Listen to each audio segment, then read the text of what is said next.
Tons of talking, top rope walking, ultimate Xing, serious flexing, never be vague with your boy Craig, and opinion mixing from Pete to Nixon. Keep doing things in an impactful way. Bloody nonsense, as the Brits say. Talking bloody nonsense.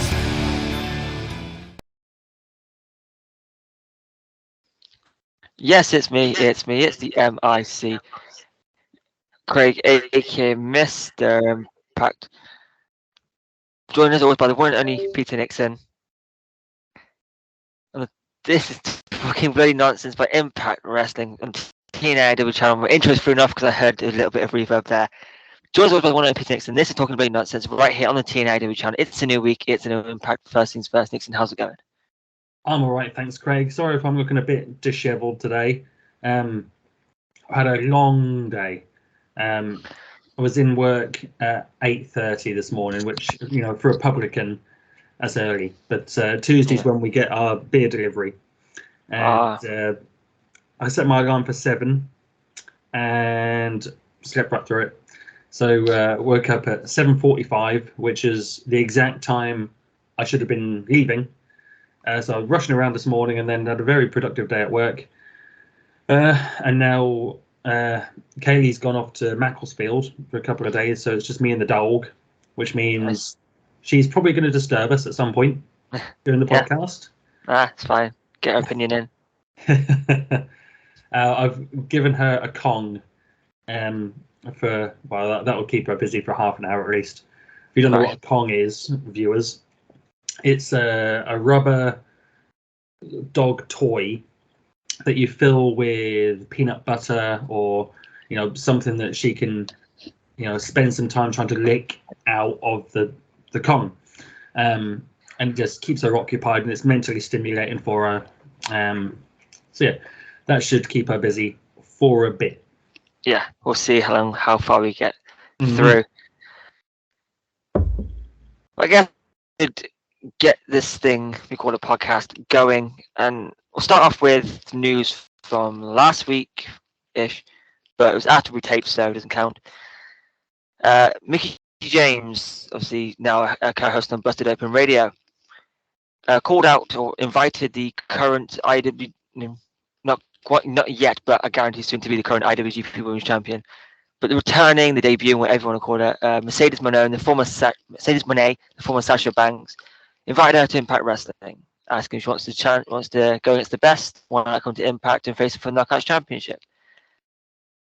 What do you make of this? Now, you know, usually when someone invites someone from another company to come to their show, especially at Impact, it doesn't usually go ahead. But what's your take on? Could we see Mercedes Moné, Sasha Banks come to Impact Wrestling? I think it's a long shot, but it's not impossible.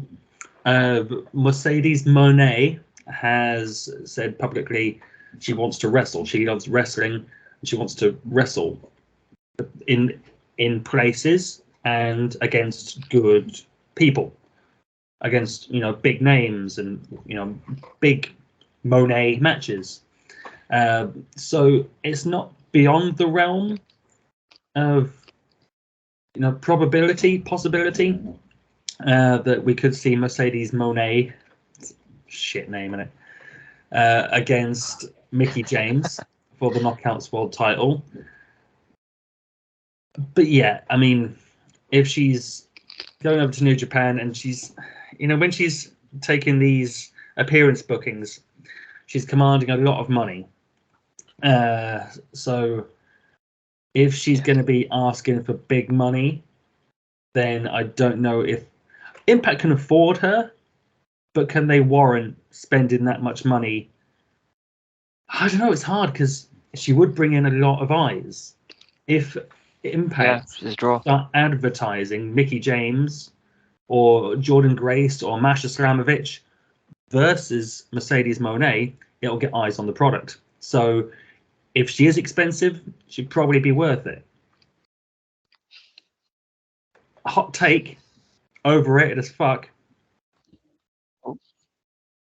Yeah, not about it, nah. She's all right. I mean, she's had some really, really great matches. That match against Bailey from NXT Takeover in Brooklyn, the first one, outstanding. That NXT run she had was wicked. But that was in a period where, the NXT wrestlers were getting down the Performance Center 2 weeks beforehand and mapping these amazing matches out.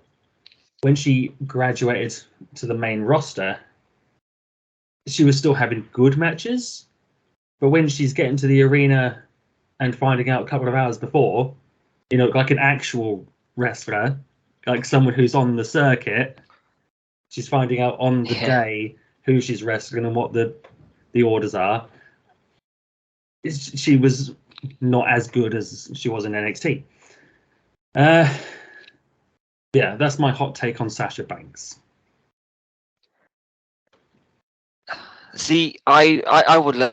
I've been a fan of Sasha Banks for since her NXT days, like a lot of people, and seeing her at New Japan, she got a decent reaction.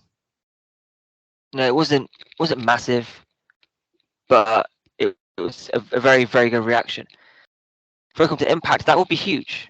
That would be she's a draw. Like, I don't think that can really be debated that much. Absolutely.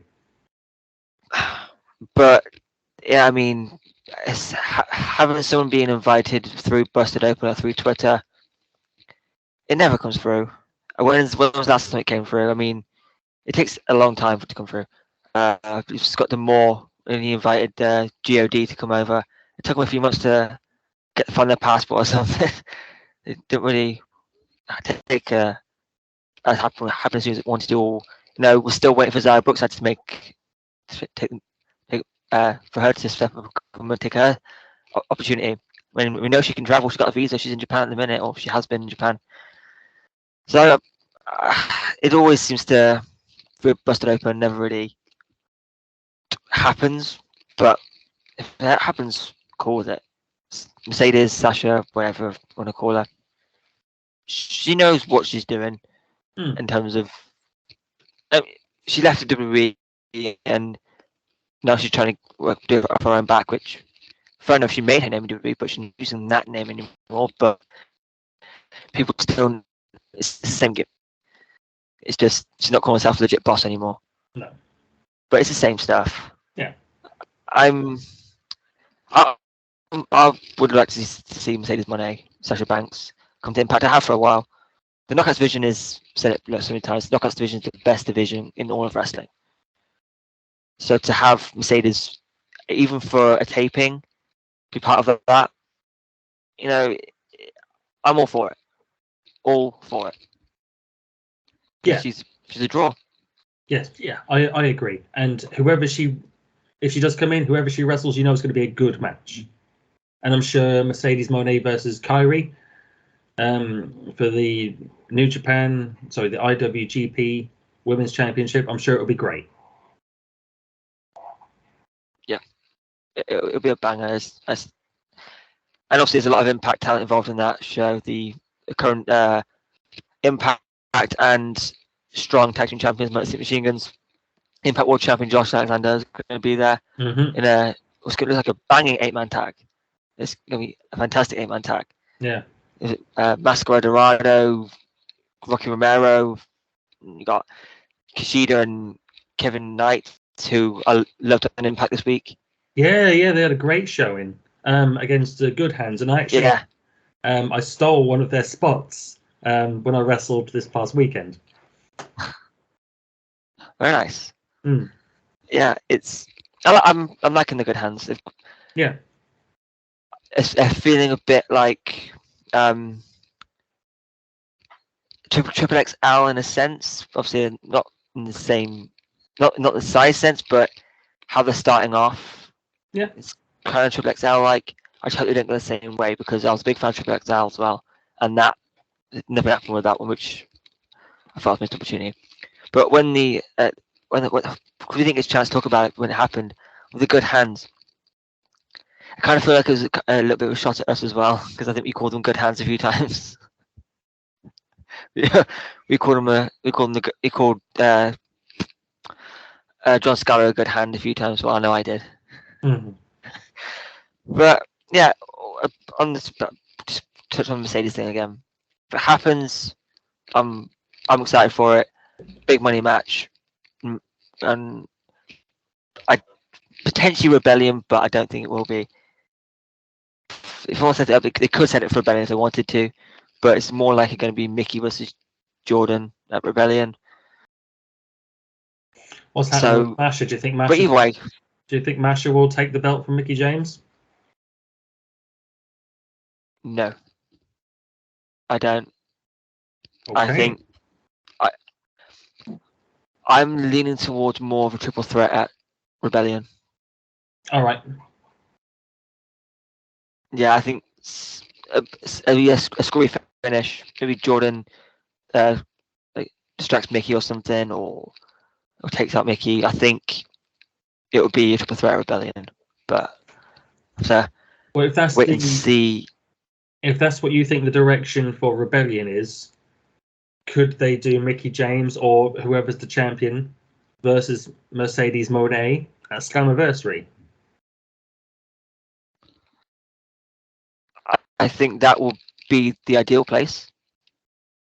And but I see with the some of the Impact faithful, they get very funny when it's an outsider, if you like, coming in and facing one of our champions. They when it was rumored to be Jay White facing Josh at Slammiversary last year, people weren't happy. And I mean, I was kind of one of them. Like at that point, I wanted to, because it's anniversary, I wanted to be someone on the roster. But now, give me Mickie James versus Mercedes Moné, and I mean, you're guaranteed to get pay per view by it. I mean, no matter what with Impact, but that would certainly help a lot more people. But before we get to Rebellion, Slammiversary, and all those, we have No Surrender coming up. I believe it's No Surrender, yes. And the main event was decided last week on Impact with the Golden Six Shooter match, and with Rich Swann picking up the win, which surprised me a little bit. But again, in the same sense, it didn't really surprise me. How did you feel when Rich won the match, and now we know it's Josh versus Rich at No Surrender for the Impact World title? How are you feeling on that one? Because I know it seemed to have a pretty positive reaction, but what's your take on Rich Swann versus Josh? Yeah, I'm really up for Josh versus Rich. I thought it would be Swann that won it because they've done Josh and Sabin. They've done Josh and Moose. They've done Josh and Eddie. Who am I missing? I thought it could is either be Swann or Josh and Rhino. I couldn't really see Rhino winning it, and I'd love to see Josh and Sammy, but they've done Josh versus Violent by Design. So I think Swann was the logical choice for me. I think it's going to be tremendous. It's a totally different dynamic from what Josh Alexander has been challenged with so far. He's been up against Christian Cage, Moose, who am I missing?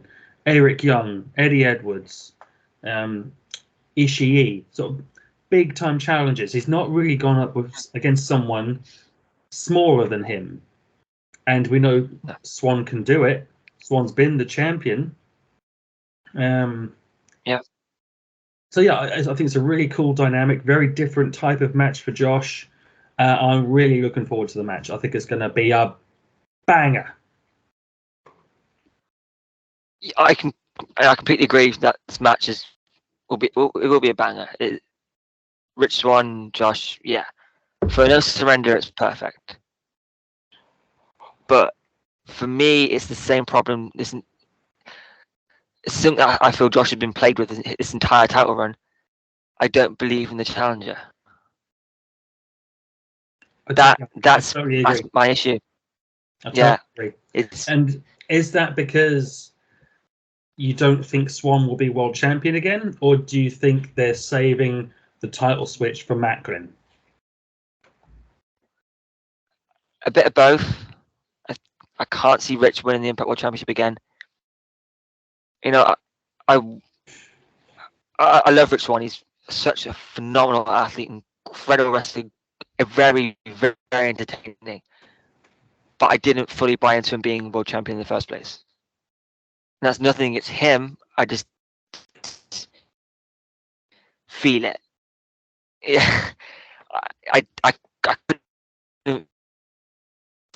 It didn't. Again, I don't like Florentine's time because wasn't a big fan of it either. But when Kenny Omega came in, Kenny Omega is seen as a big star, and it was title versus title, and we had Rich Swann as our world champion. At Rebellion PvP, we had Mauro Ranallo on the call, and again, it's no disrespect to Rich. He didn't look good in that match against Kenny. We've talked about it before, haven't we? I think Swann shit the bed in that match. I just don't think he was up to it. I don't know if he was sick or I don't know what the problem was, but Omega totally outperformed him on that night. Yeah. It should have been a classic, and it was just a very good main event. And it could have, that means it sucked because it had the potential to be amazing, and it was just good. That meant it sucked. Yeah. And that's disappointing because Rich Swann is so good. Yeah. But as world champion, I couldn't buy into it. You know, and he had to go for a qualifying match to get a rematch for the title. Like, if that doesn't say they don't, we're not really pushing him that much, what else does? He had to go for another match to get his rematch, which he's entitled to. Mm. It's unfortunate. I mean, I think this is, but plus this is Rich Swann's, I believe, his fourth No Surrender main event. All right. Yeah, his fourth No Surrender main event in a row, I believe, as well. Mr. No Surrender. Yeah. So, this match is going to be incredible. But, yeah, it's Macklin at Rebellion. Macklin is going to win the world title at Rebellion. I'll put money on it. Mm-hmm. Yeah, that's when it's going to happen. They've been dodging the Macklin bullet for too long. They have to do it. I'm with you. They need to pull the trigger now.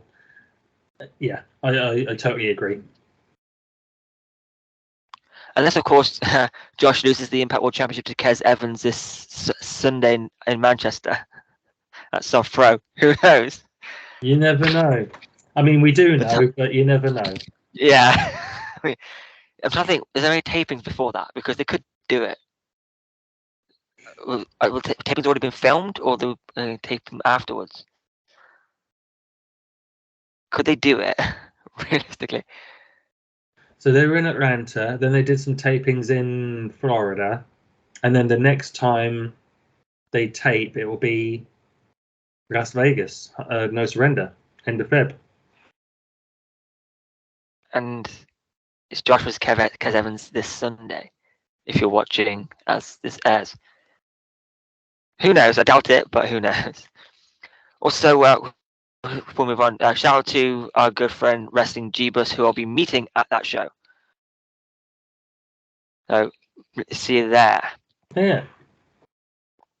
Ooh, we're running pretty early, but let's go to the next one, if I can remember the next one. What did I message? You'll see it there, but I have to check my phone. Oh, Christ, I can't remember. What do we... Oh, come on, load up. That's it. Brian Cage. Oh, yeah. Free agent Cage. Yeah. See, there was rumours a few months ago that Brian... Oh, Brian Cage was leaving AEW, although there was Tony Khan had a option to extend it in front of the year. Tony Khan exercised that right, and Brian Cage stayed as AEW current ROH 6-man tag team champion. Mhm. Yes, and I mean, Melissa Santos, the wife of Brian Cage, she made it pretty clear a few months ago that she didn't like the way AEW was booking Brian Cage. Impact, she preferred it when he was in Impact as the Impact World Champion, although that was, again, not his fault, but plagued with injury. It could have been a lot better than it was. Mm. So, what's your feelings on a potential Brian Cage return? I know there's also rumors of him heading to WWE, and there's also, of course, there's also the option of AEW Ring of Honor signing him back, renewing his contract, or there's the Impact. How do you feel about Brian Cage potentially coming? Do you see it happening? And in general, what do you think could happen with the Brian Cage and the AEW ROH stuff? So, obviously, I'd welcome Brian Cage back. Would love to have Brian Cage back on the Impact roster. Brian Cage versus Josh Alexander, dream match. Hell of a potential world title match. Cage versus Macklin. Cage versus Bully Ray. I mean, there's so many options, so many ways you can go with Brian Cage right now. Do I think he'll come back? There's about a 33 and a third chance. 66 and 2/3, 141. No, I just can't see it happening right now because AEW have actually been using him. He's a current Ring of Honor champion. Last week he wrestled Bryan Danielson and had a hell of a match on Dynamite. Now it felt like they kind of forgot about him. Yeah. And now they've started using him again. I think Tony Khan will renew his contract. Okay. Whether Cage, see, if Cage went to WWE, I don't think, and I think he knows that he wouldn't be used to his full potential. AEW aren't really using him to his full potential, but I'd say he's probably more comfortable there than he would be in WWE. And I think maybe he would see going back to Impact as a step backwards, whereas he could keep moving forwards with AEW. So I think that's the avenue he will go for. But yeah, I would love to have him back. And if he does choose to leave AEW, there's always a chance he could come to Impact for 6 months before going off to WWE. I mean, they might decide you'd be a hell of an addition to the NXT roster. What's the shout? Go up against Bron Breakker. Yeah. You know, he could do stuff with Cameron Grimes. I mean, he's got a hell of a lot of options. But the way I see it, he stays with AEW. Yeah, see, I don't fully know where I stand on this one. I did like Brian Cage when he first came through to Impact. His matches against Lashley, Moose, bangers. Particularly the Lashley stuff, because that was so early on. Yeah. And I wasn't too familiar with him. I know the people who watched Lucha Underground were familiar with him, but I wasn't really. In he came, didn't speak for 6-8 months ish, which again I was fine with because it helped build an aura about Brian Cage. Although he did speak during his matches, who better than Cage stuff, which it's. I don't know what could happen with Brian Cage. I don't. It could be AW completely because he's still signed to. Still the 1/3 of the RH 6-man tag team champions. They have been using him a lot more. See, he left Impact. Well, he left Impact fine. I mean, got beat the crap out of RVD, but it's not a bad way to leave. I honestly don't know. I would like to see him back if he came back, but I don't think someone Impact should necessarily break the bank for. No. But if they can get him, let's go. Let's see what Brian Cage can do against these new guys who've coming through. A lot of the guys weren't there. Someone just had to come through, I think. But yeah, Brian Cage against this Josh Alexander, the Impact World Champion Josh Alexander, because I don't think did Brian Cage get his rematch for the title against Sammy. What did Sammy I drop think his so. Tessa? They wrestled at Bound for Glory, then they wrestled on the first episode of Access TV in the cage, didn't they? I don't think he got his contractual rematch. No, because from remembering, there was a couple of 6-person tags with Cage, Tessa, and Daga against OVE, Sammy. And then I think it was a gauntlet match which Tessa won who she pinned Brian Cage in the end to go on to be the number one contender for the Impact World Championship. And then we had that rivalry of Sammy and Tessa for quite some time. Yeah. No, so there's that, but also if it's not if obviously no one knows what's going on with WWE at the minute, whether Vince is still in charge, whether the Saudis are taking over, whether Triple H is still in charge. Triple H seems to be the face still, but I have no idea what's going on there. If it's Triple H, I could see him wanting Brian Cage and NXT in particular, but also on the main roster, you can reignite his rivalry with Lashley. There's always that. So I think it all depends on what AEW do, because I think they will stick with Brian Cage for a little bit longer, and maybe he doesn't want to stick around, but given that he's a champion, I think he might want to. But who knows? This is purely speculation, as we always do here on TNAW channel. The thing is, with the ROH 6-man titles, they mean jack shit. Yeah. Considering if you include AEW and Ring of Honor as one company, they're the B trios titles. How low on the totem pole must they be? And have they even defended the belts? They won them from Dalton Castle and the boys at Final Battle in December. Right. I don't watch Dark or Elevation, but I would hazard a guess that they have not defended the belts. Yeah, because wasn't Brian Cage brought back as a Tully Blanchard guy? He was. Then Tully left, and now it's the Embassy. Right. The Embassy forever. Jimmy Rave. I've no idea. I've watched AEW in years. Haven't not bothered with Ring of Honor. It's just, I'm gonna go watch the Jay Briscoe tribute show, but I think that will, because it's up free on YouTube if you wanna go check that out.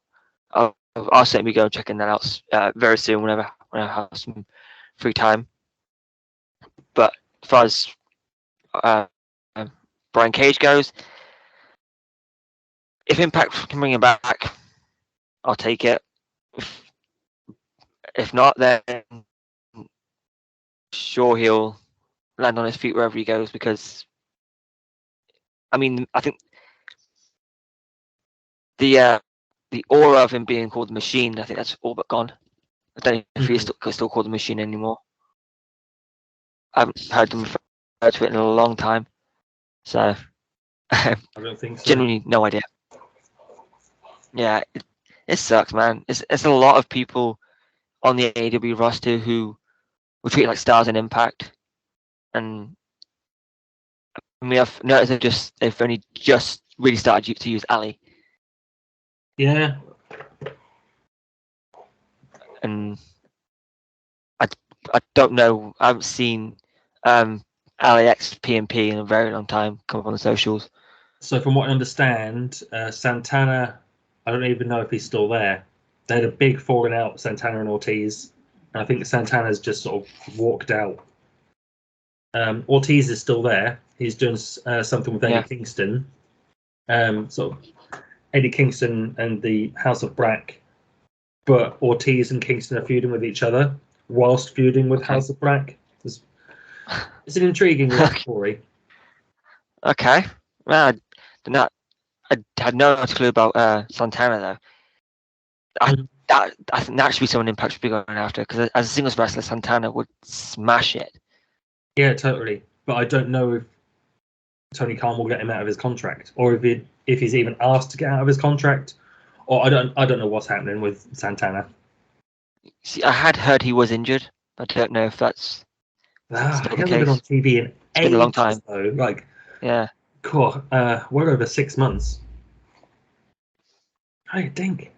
Yeah, I mean, quickly speaking on Kingston, I don't know if you saw the announcement for OTT Scrappermania in Wolverhampton. Mm-hmm.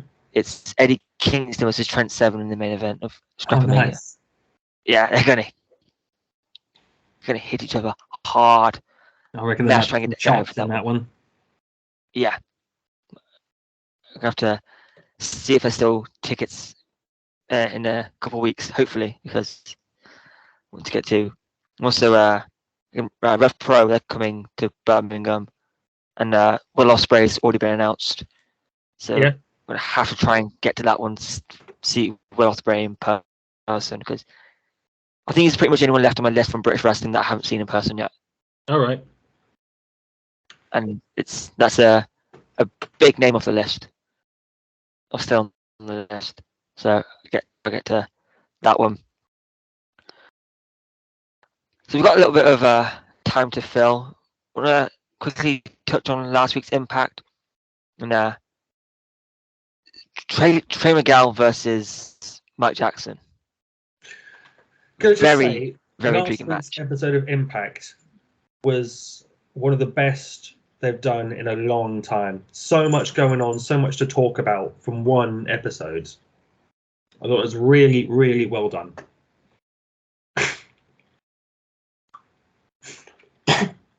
Excellent. Trey versus Mike Jackson. I mean, fair play to Mike Jackson for going with that, because he must be healing after being jumped on by trailers countless times. Yeah, the man's 73. He's doing indie matches. Yeah, it's beyond me.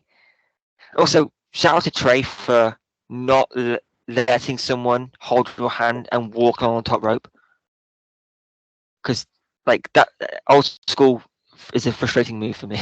Because doesn't make sense. Yeah, it's but I mean, also what 3 knockouts matches in one show. Like, where else do you get that? When was the last time a company had put 3 knockout matches?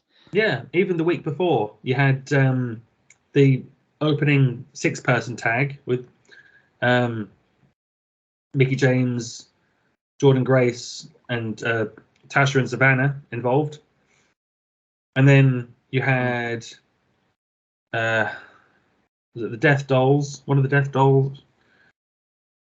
Yeah, the Death Dolls involved with something, and then you had Taylor Wilde and Killer Kelly. So 3 matches back to back involving knockouts. And yeah, same this week. 3 knockouts matches. And we had the return of Tara. Lisa Marie, Victoria, whatever you want to call her. Oh, I love it. Yeah, I said, how could anyone not love that? I really wasn't expecting that one. We knew she was there, but for her to come out and I guess compete. I mean, she hit Widow's Peak and that was about it. But still, great. So good to see Tara back. Do you think we're going to start seeing a little bit more of her in Impact? Or do you think it was a one-time thing?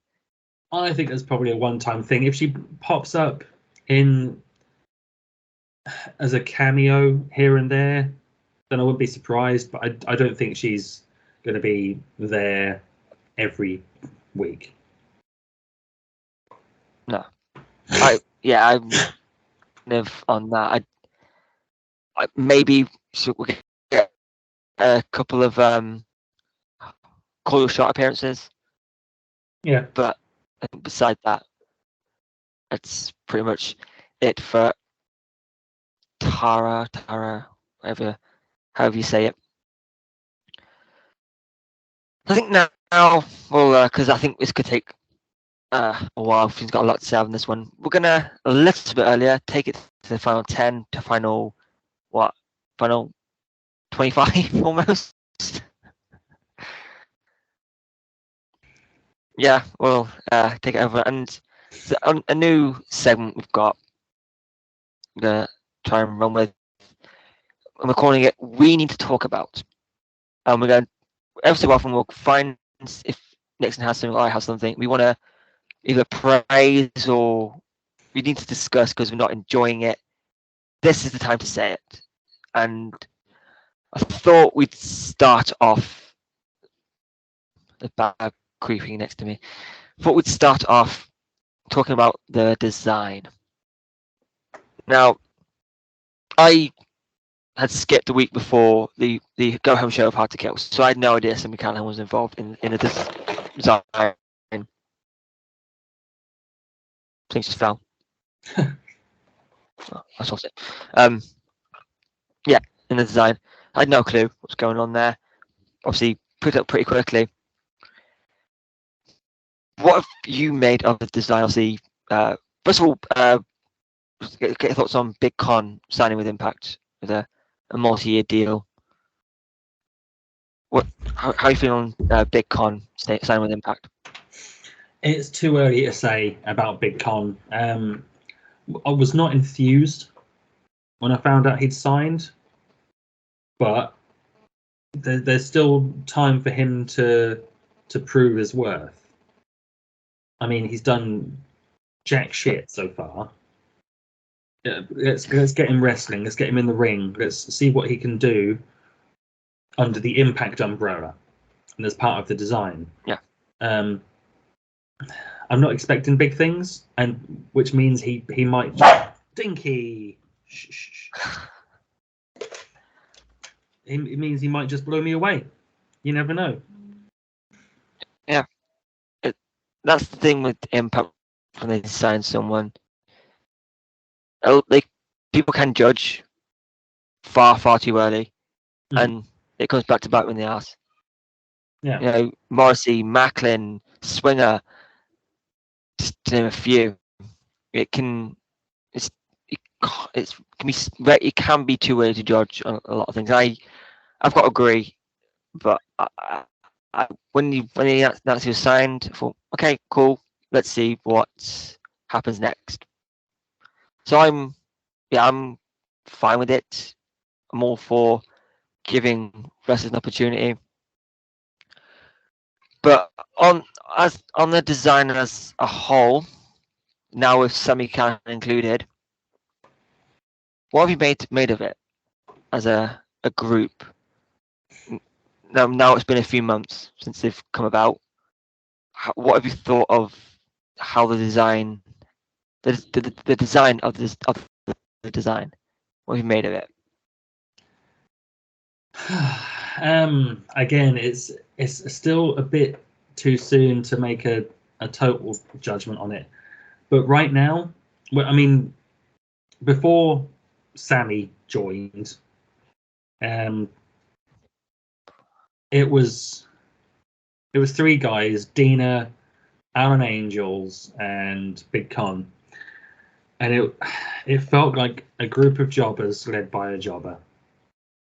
I think a lot of Alan Angels, but this group, I think, is just doomed to be nothing. Yeah, I agree. It's it's a very confusing group almost. Yeah. Still, not the direction that it seems to be going isn't really clear. Yeah, adding Sammy, I think, helped slightly, but I don't think Sammy can really cover much of how the group is. You've got Dina, who still is the love child of Gangram Mr. Burns, and you've got Aaron Angels, who smiles too much.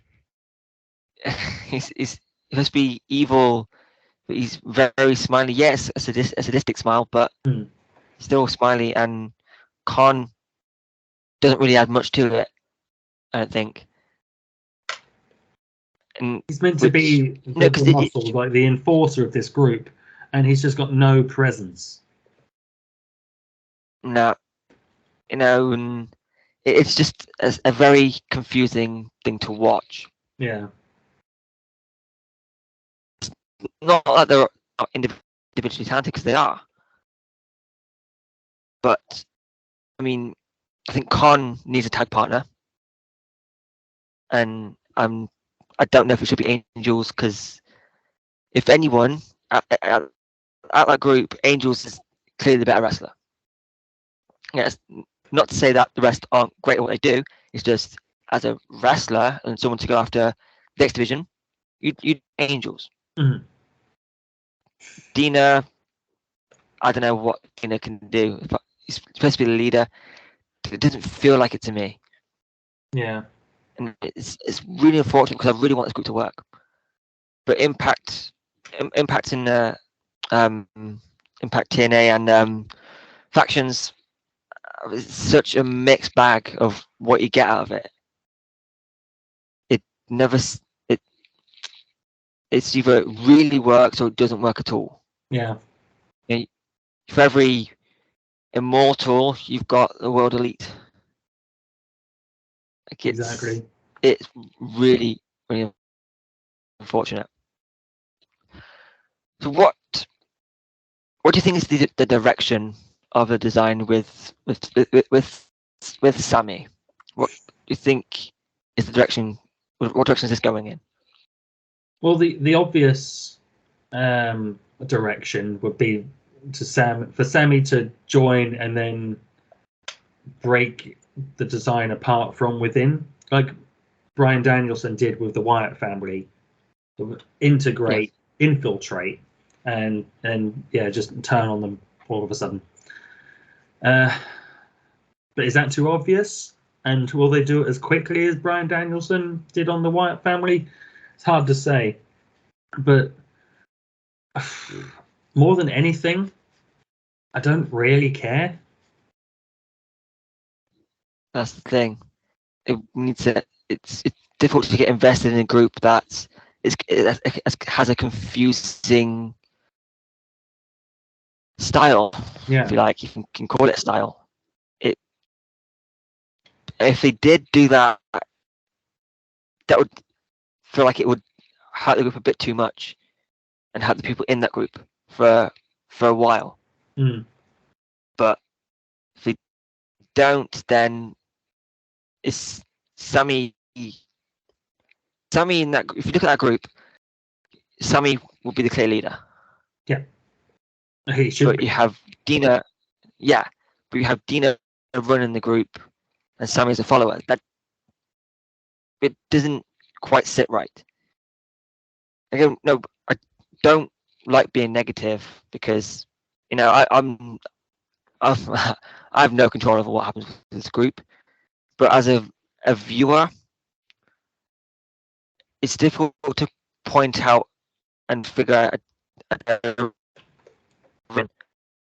this to find out where this group is heading, when you don't quite know what role each member is playing. Yeah. It's almost like if I was a new watcher and looking at a group, I would see Sammy as the natural leader. Yeah.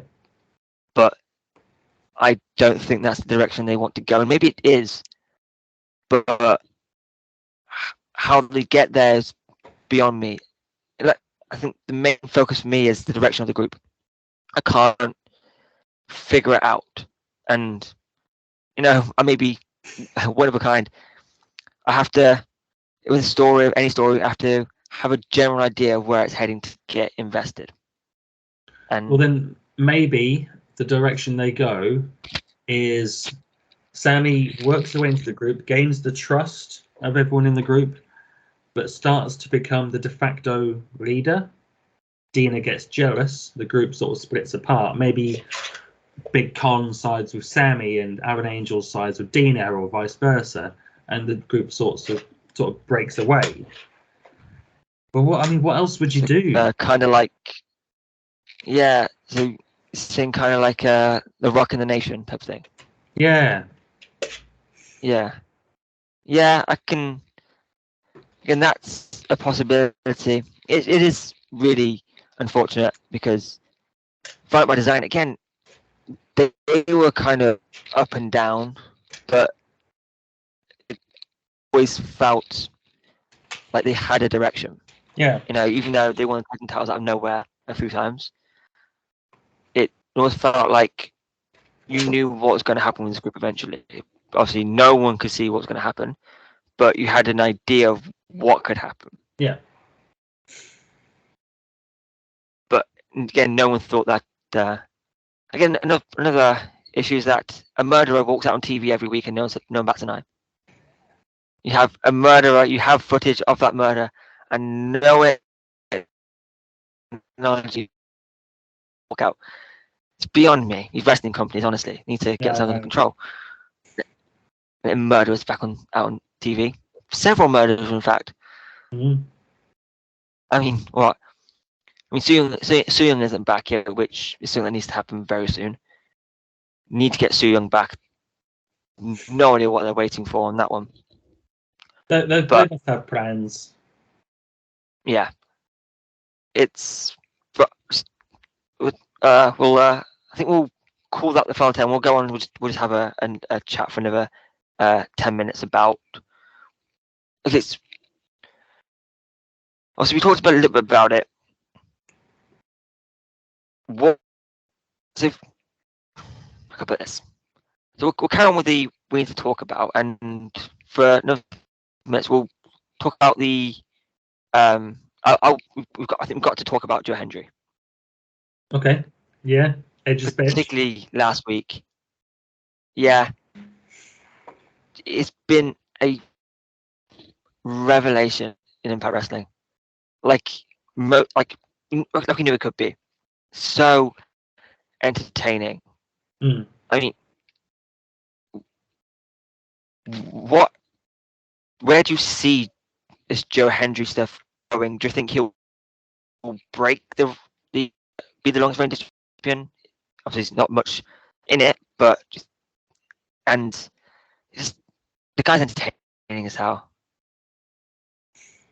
Like, so where do you see this Joe Hendry DMC reign ending up? Yeah, I totally think he will be the longest reigning champion. I think he'll be the longest reigning champion in the DMC division for a long while. I thought Dancing Moose was a little bit sort of puerile. I didn't enjoy that as much, but the Edge's bitch video, one of the best things Joe Hendry has done. I've seen quite a few of his sort of diss videos. They're always entertaining, but that one for me stands out as probably the best one. And it's going to get him more attention. I mean, I'm sure Edge has seen it at this point. Must have. It must have. Yeah, it's gotten a lot of views, a lot of attention on social media, which that's what the Digital Media Championship is about. I think it will get eyes on Joe Hendry, get eyes on Impact Wrestling in the process. So yeah, absolutely superb. Brilliant bit of storytelling because you're setting up Cardona versus Joe Hendry, which is a marquee matchup. And it was just so entertaining, so funny. I think. Yeah, he's so good, and said this is what he does. This is what he does so well. You can, particularly these, like I said, these diss type songs. The amount of times I've binged these Joe Hendry songs on YouTube is I can't count how many times. For me, Edge's bitch is definitely up there, along with the Shite People's Elbow, Scotty Totty at North, and I'm Drew. Yeah. He's fan-tastic, and the fact that he's also defending that title essentially around the world. He's defended it at North a few months ago. He's defended it in Poland, defended it in obviously with Impact all over the place. So it's very, very good, because although with Jordan Grace Jordan Grace was a very good choice for the first DMC. Yeah. And then Matt Cardona next, again, another great choice, because the Internet Championship, all that stuff. And that turn was brilliant. Yeah, excellent. And the fact that the King of the Indies, the Deathmatch King Matt Cardona showed up, for Impact in the fight for the DMC, that can help it knowing, because the Deathmatch King Matt Cardona truly is the King of the Indies because of all that stuff, and now the DMC is involved in that, and Matt Cardona fan. Oh yeah, 100%.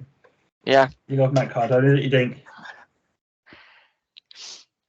But yeah, it's Joe Hendry doing this.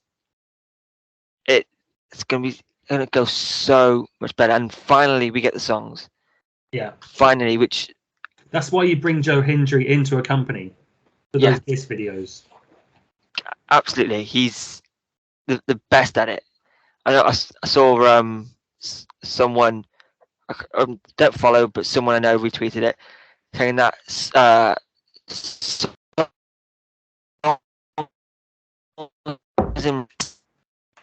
replies of the Edge's bitch video, showing this girl that no, songs in wrestling do work and they are entertaining, and Joe Hendry is living proof of that. Yeah. But nothing but good things to say about Joe Hendry, because I mean, even in his first run, he had a few songs. Access Denied for Katarina. Yep. Again, excellent. But I think so far in Impact, Edge's bitch has to be the best one. Yeah. By a long shot, but and it's again, catchy. he's just. I will find myself just sort of singing it. Just in everyday life. It's very pop punky. Yeah. King of the Indies. Definitely that. Now you're rich, but to me you will always be Edge's bitch. Think he's Edge's bitch. Fantastic. Joe Hendry. I take my hat off, but I'm not actually going to take it off because my head's cold. So I guess we'll call that the final 10 now, and I guess we'll let you head off a few minutes early. Why not? But we got that for Impact. Well, I do have a quick hot take. It's not an Impact hot take, but if you're willing to hear it, go ahead. Or was it for a hot take? Did you catch the Royal Rumble? No, but I watched all the entrants and stuff. I've seen what happened with the Bloodline, and yeah. We know they're setting up for Cody versus Roman at WrestleMania, and it's quite clear that they're going to do Roman Reigns versus Sami Zayn in Montreal at Elimination Chamber for the pay-per-view for the title. do not sleep on Roman Reigns versus Sami Zayn.